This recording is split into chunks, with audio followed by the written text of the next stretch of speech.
Sedangkan kalau kasus kesalahan itu terjadi kepada ustadz di kelompok mereka, mereka ini diam 1000 bahasa, tidak berkomentar. Apa salah satu contohnya, atau siapa salah satu contohnya adalah Khalid Basalamah. Khalid Basalamah ini mengatakan bahwasanya rukun wudhu ada 2. Seperti halnya rukun tayamum, ini sudah jelas salah, bertentangan dengan nas Al-Quran. Bukan hanya perbedaan pemahaman, atau istilahnya itu tidak hanya ini salah di dalam perbedaan pemahaman, bukan, tapi salah secara nas Al-Quran. Tapi kenapa Muflis Safitra ini kok diam? Nah, pertanyaan, kenapa Muflis Safitra kamu diam ketika Khalid Basalamah itu salah di dalam memberikan fatwa, salah secara nas Al-Quran, salah karena bertentangan dengan nas Al-Quran yang menyatakan rukun wudhu ada 2. Tapi Muflis Safitra kamu diam 1000 bahasa. Apa sebenarnya yang terjadi kepada kamu? Assalamualaikum warahmatullahi wabarakatuh.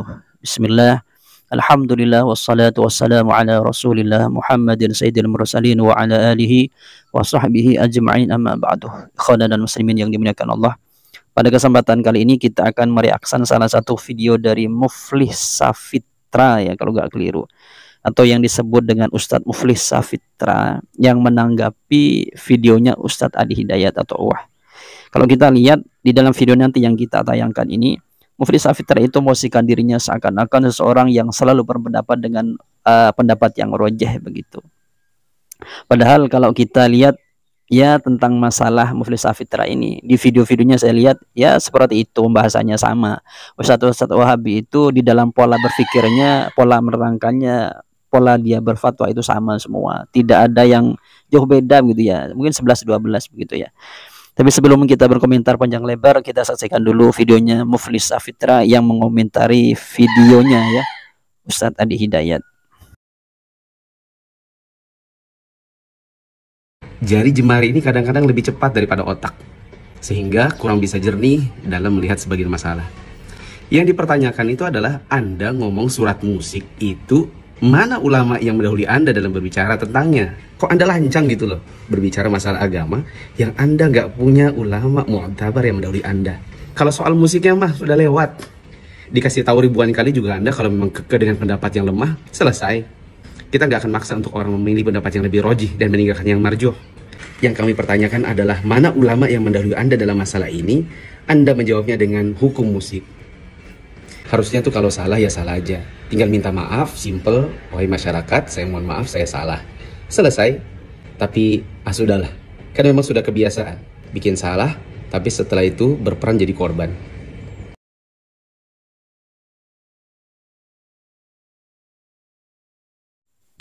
Kalau kita lihat Muflis Safitra ini apa ya memposisikan dirinya sama semuanya sebenarnya Ustadz Wahabi ini. Ustadz Wahabi itu memposisikan dirinya atau berlagak bahasanya begitu, dirinya itu orang-orang yang memang ketika berpendapat berfatwa itu adalah pakai ulama-ulama yang mu'tabar atau pakai jumhur begitu, atau bahasa di sini ya pakai yang rojeh daripada yang merjuh begitu bahasanya.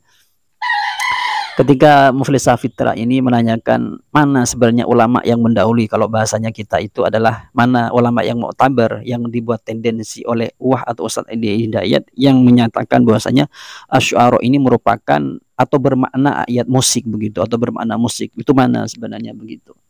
Kalau misalnya tentang masalah musik misalnya, asy'ara dijawab dengan masalah hukum-hukum musik, maka katanya Muflis Safitra ini sudah panjang lebar kami menjelaskan, tapi kalau sudah tidak mau terhadap apa yang kami sampaikan ya nggak mau begitu. Padahal begini, sebenarnya kalau kita lihat apakah asy'ara ini bermakna musik atau ayat musik atau tidak, kalau kita melihat pandangan dari Uwah ini mengartikan asy'ara ini adalah pemusik begitu. Mungkin diterjemahkan kepada pada era sekarang. Di era sekarang ini asy'ara bisa diterjemahkan kepada pemusik, karena memang syair-syair sekarang atau penyair itu adalah identik dengan pemusik, mungkin begitu. Tapi yang dimaksud oleh Ustadz Adi Hidayat bukan pemusiknya, tapi adalah penyanyinya, mungkin bisa begitu. Di dalam benaknya beliau begitu. Kemudian kalau kita lihat Muflis Safitra ini ketika menyatakan bahwasanya kami panjang lebar menjelaskan bahwasanya musik itu sebenarnya tidak boleh, anggaplah bahasanya begitu, yang rojeh begitu. Kalau yang marjuh tidak mu'tabar begitu bahasanya, atau tidak dianggap karena yang menang yang rojeh begitu bahasanya. Tapi begini sebenarnya, ketika ada khilaf, orang-orang Wahabi ini tidak mau pakai yang khilaf begitu. Tetap mereka pakai yang menurut saya begini yang benar begitu. Padahal khilaf ini merupakan suatu suatu merupakan rahmat yang boleh diambil oleh umat ini, mana yang mau diambil, mau yang A mau atau mau yang B begitu. Silahkan mengambil yang mana begitu. Jangan orang yang mengambil misalnya yang A menganggap yang B itu salah. Itu sangat tidak benar. Merupakan suatu toleransi ketika ada perbedaan ulama begitu. Juga kalau kita melihat begini, Muflis Safitra ini sendiri kalau kita melihat dari YouTube-nya itu, video-videonya itu ada beberapa pembahasan yang mungkin kalau mungkin teman-teman itu yang paham akan merasa janggal. Terutama saya lihat tentang masalah kalau saya pribadi melihat tentang yang masalah bid'ah. Ketika dia menjelaskan tentang masalah bid'ah, maka apa ya, bid'ah yang dia sandarkan langsung kepada Rasulullah Muhammad SAW, tidak memakai pada versi yang dipahami oleh sahabat begitu. Ketika tidak memakai versi yang dipahami oleh sahabat, maka nanti apa ya, bid'ah yang menjadi pengertian yang Muflis Safitra itu akan banyak bertentangan dengan pada ulama yang muktabar. Contoh Imam Syafi'i yang bagi bid'ah itu ada dua, ada yang tercela, ada yang terpuji begitu. Ketika bertentangan dengan ulama muktabar, maka orang-orang Wahabi ini mengkerdilkan atau bahasanya tidak menganggap ulama muktabar ini. Kenapa? Karena dibandingkan dengan Rasulullah Muhammad SAW, mereka berbagai cara membandingkan ulama yang muktabar untuk tidak menganggap pendapat itu ketika bertentangan, berseberangan dengan pendapatnya, dibandingkan dengan Rasulullah, dibandingkan dengan ini dan itu begitu.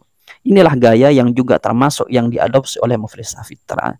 Muflis Safitra ini kalau kita lihat kan, Ustadz Adi Hidayat ini adalah orang di luar Salafi Wahabi, sehingga gercep Muflis Safitra ini menyalahkan, entah dengan bahasa teman-teman atau di sosmed itu ingin menaikkan itu rating atau yang mana saya kurang paham. Tapi kalau saya melihat, wah ini adalah di luar Salafi Wahabi, sehingga oleh Muflis Safitra ini gercep disalahkan. Meskipun sebenarnya ada perbedaan pendapat itu disalahkan ini dan itu begitu, terutama kasus tentang masalah musik ini. Sedangkan kalau kasus kesalahan itu terjadi kepada ustadz di kelompok mereka, mereka ini diam 1000 bahasa, tidak berkomentar. Apa salah satu contohnya atau siapa salah satu contohnya adalah Khalid Basalamah.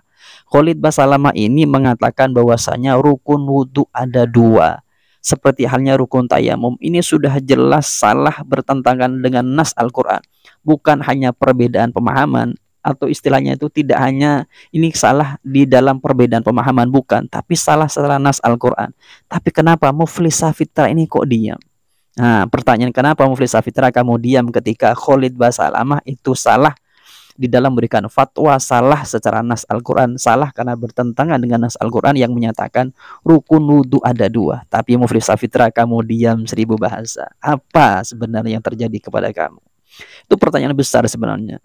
Dan ketika kepada kelompoknya sendiri itu diam, ini menjadi masalah besar. Kemudian pertanyaan begini, gimana kalau teman-teman NU? NU itu, khususnya saya pribadi, kalau ada dari kelompok NU sendiri, lebih-lebih pengurusnya atau dianggap pembesar di NU itu salah, maka teman-teman santri itu gercep untuk memberikan klarifikasi, memberikan suatu tanggapan begitu. Beda dengan ustadz-ustadz Wahabi ini.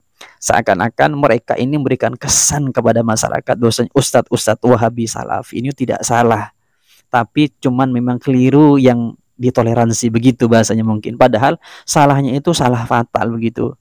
Kalau memang mengatakan Khalid Basalamah rukun wudhu ada 2, seperti halnya tayamum, rukun tayamum itu kan salah fatal begitu. Mana nas yang benarkan bahwasanya rukun wudhu itu ada 2? Tidak ada begitu. Oleh karena itu, inilah apa ya, kejelekan mungkin atau istilahnya itu celah yang ada di kelompok Salafi Wahabi ini, termasuk yang terjadi kepada Muflis Safitra ini. Ketika Ustadz Adi Hidayat dianggap itu salah menurut pemahaman mereka, meskipun sebenarnya ada perbedaan pemahaman terhadap ayat atau satu kalimat, mereka tetap menyalahkan. Yang benar adalah pengertian kami, maka gercep mereka menyalahkannya. Tapi ketika kesalahan itu terjadi kepada ustadz-ustadz di kelompok mereka ini atau mereka ini diam 1000 bahasa, juga yang terjadi kepada Muflis Safitra. Ya inilah fakta dan realita yang ada di kelompok Salafi Wahabi, tidak bisa dipungkiri hal ini ya. Ya mungkin itu ya yang dapat kami beri tanggapan kepada Muflis Safitra.